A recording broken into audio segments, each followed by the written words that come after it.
মাদারীপুরের কালকিনি উপজেলায় প্রতিদিনই চুরি ছিনতাইয়ের ঘটনা ঘটছে। দিনে কিংবা রাতে চুরি ছিনতাই হওয়ার কারণে অনেকে বাড়িঘর ছেড়ে যেতেও ভয় পাচ্ছেন।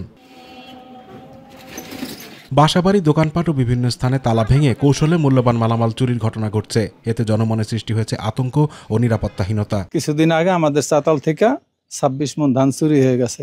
এইভাবে চলতে থাকলে আমরা এই যে পরের থেকে ঋণ আনি, ঋণ কি করে দেব এবং আমরা এইভাবে কিভাবে চলবো? আমার 2টা ভ্যান নিয়ে গেছে, ডিউটি অফিসারের কাছে গেছি, থানায় যাওয়ার পরে সে আমার জিটি নিয়ে নেয়।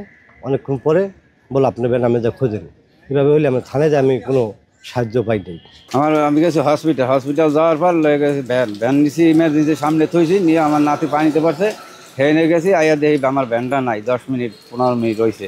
মামলা কিংবা অভিযোগ করার পরও অপরাধী ধরা না পড়ায় ক্ষুব্ধ ভুক্তভোগীরা। মেইন ঘরের দরজার তালাইটা ভাঙ্গা পরে আমি ভিতরে ঢোকার পরে দেখছি যে আমার আলমারি আলমারি ভাঙ্গা আমার ঘর থেকে 9 ভরি স্বর্ণ নিছে আর 22 থেকে 25,000 টাকা ছিল, এটা নিয়ে গেছে। তো 1 বছরের মধ্যে কালকিনিতে আমার বাসায় 2বার চুরি হয়েছে।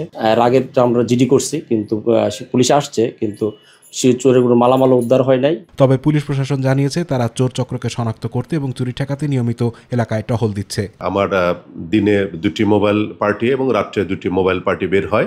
যেহেতু চুরি ছিনতাইয়ের কিছুটা প্রবণতা বৃদ্ধি পেয়েছে, এই লক্ষ্যে মাননীয় পুলিশ সুপার স্যারের নির্দেশক্রমে আমি মোবাইল এবং টহল টিম আরও 2টা বৃদ্ধি করেছি, যাতে এই চুরি ছিনতাইগুলো খুব সহজেই প্রতিরোধ করা যায়। জনগণের জানমালের নিরাপত্তায় পুলিশি তৎপরতা বাড়ানোর তাগিদ এলাকাবাসীর। আতিকুর রহমান তিতাস, মাই টিভি।